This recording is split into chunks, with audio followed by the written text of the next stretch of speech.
After President Grant left the presidency, he went on a worldwide tour about 3 years. And he met many of the famous people. He was very pleased with the reception he got, but he was very clear to tell everybody it wasn't because of him, it's because of the respect that the world community had for the United States. One of my favorite stories about that was that he, on his world tour, he stopped for a while with the Sultan of the Ottoman Turks. The Sultan, like Grant, was a horse lover. His favorite horses were the Arabians. And he knew Grant's love of horses and said, "Come on out and look at the stables with me." He said, "You can pick out 2, take home with you." So Grant picked out one, he picked out the second one, and the Sultan's response was, "Pick 2 others," because he had picked the best of the lot. So Grant picked a couple of the others, took them home, and that was the beginning of the Arabian stock of horses in the United States. So this just puts a cap on Grant's experience with horses. In 1880, Grant had really nothing on the shelf. He didn't have a job to go to after he got back. But it was found out how popular he was. Some of the political people were telling him that it might be a good idea to run for a 3rd term. So this was 1880. Nobody had run for a 3rd term before this. They took Washington's words carefully, saying that there shouldn't be more than 2 terms, but not Grant. Well, I went through quite a ordeal, if you will, and it chose James Garfield instead of Grant. And of course, Garfield was elected, who was also from Ohio. And one little interesting Clermont County connection: Henry Corbin, who later became a lieutenant general, was very close with Garfield, was one of his top aides, and with Rutherford B. Hayes. And Hayes wasn't going to run again because of his scandals, so he sent Corbin to be his eyes and ears about what was going on. Corbin couldn't find a room except with James Garfield, so there's Clermont County's boy giving the top of the story to Hayes, who had no idea what was going on with Garfield. So Corbin would be another story at another day, the rest of his life. So after that failed, there was a man by the name of Ferdinand Ward, who was a Wunderkind investor, who hooked up with his Grant's son, Buck, and they talked about having an investment company. And Grant invested what money he had into the company.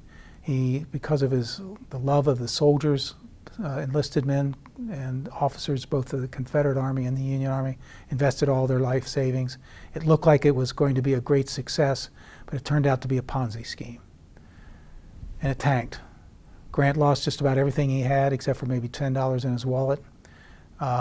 Hundreds of people lost money through this thing. Ward spent time in jail. But it left Grant in a very bad position financially, and there were a number of people like the Vanderbilts and others that were helping him out to get through this. It's during this time that a magazine company known as the Century Magazine put out a very popular series. It's still being printed today as Battles and Leaders, and it was asking some of the Union and Confederate soldiers to write their impressions of the war. Grant was a very sought-out individual because they thought for sure he would sell, but he didn't want to write until he realized he needed some money. So he wrote a couple of articles, got about $500 each for them, and that was it. Till a little bit later, Century Magazine said to him, because they realized what a good sale it would be, "Why don't you write your memoirs?"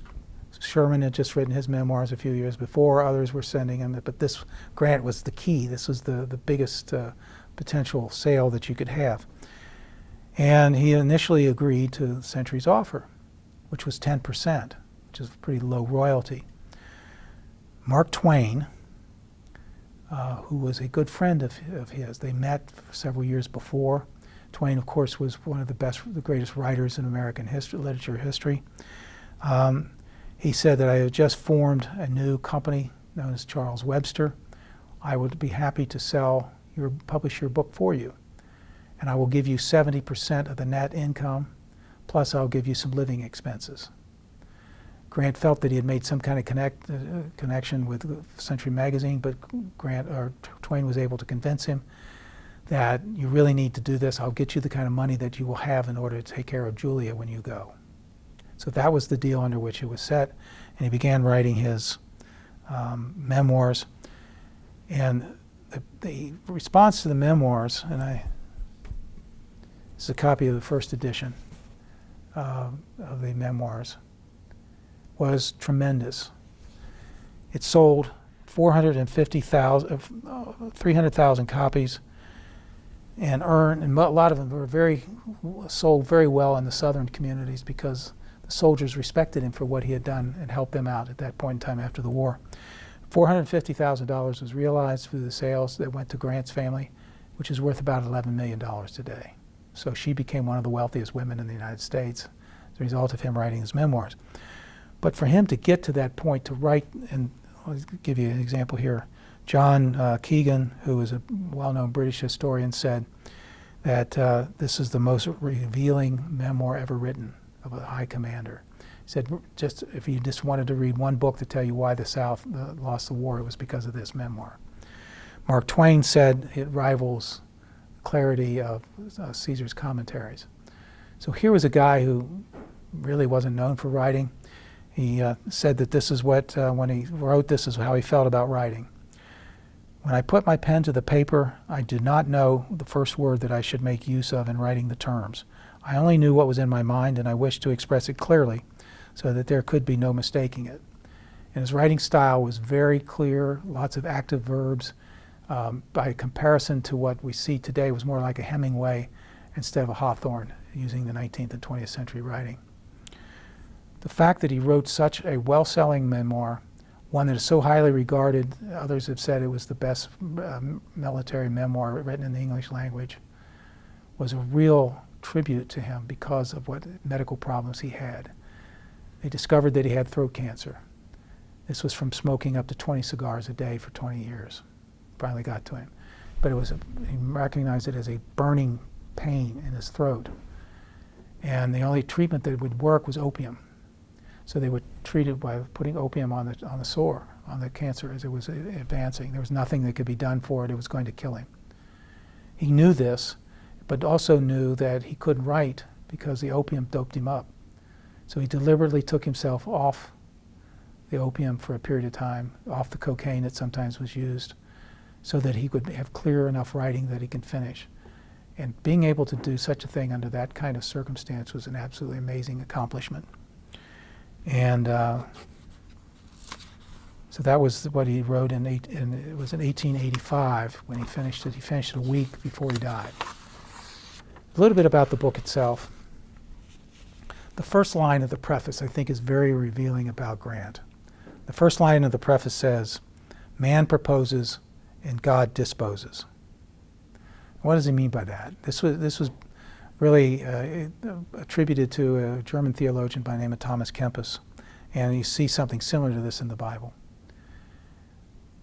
Grant did not want to be a soldier. He had no interest in being a soldier. He had no interest in being a president. What he wanted to do was to be a mathematician, mathematics teacher. And a side note of that, when he was down and out, he wrote a friend of his from Bethel, Professor Swing, asking if they had a job for him at a women's academy in Hillsborough to teach math. And Swing said, "I'm not going to give you that job because there's so much more that will come to you if you stick it out." So that was what he wanted, also to be a math teacher at a girls' academy in Hillsborough. He later appointed Swing as a judge in the Southwest District of Ohio, the federal courts. Again, I think it's a perfect statement that sometimes what man wants, it doesn't happen. God makes those final decisions. And his life was totally different than what he had early envisioned it, or what he had wanted it to do. Grant also talks about, at the end of the battle, at the end of the book, his feelings about the war itself. I think they're important to understand. He praises Lee as a general. He praises this rebel soldier for his valor and his dedication to the cause. But he said that the cause was the worst that has ever fought, meaning slavery. Grant came late to the table, a little bit later than some, about slavery. He wasn't really affected by it, but he started making these thoughts and adjustments to what was going. and clearly said that this was one of the worst things that anybody could have fought and died for, and realized that, and I think he should be recognized for that as well as part of his book. That most of the sections of the book are extremely well written, again with the active verb. According to some literary critics, he got bogged down in a couple sections, and that corresponded to the time that he was most sick. And then when he cleared that up a little bit better, he was able to go back to the old writing style and continue on.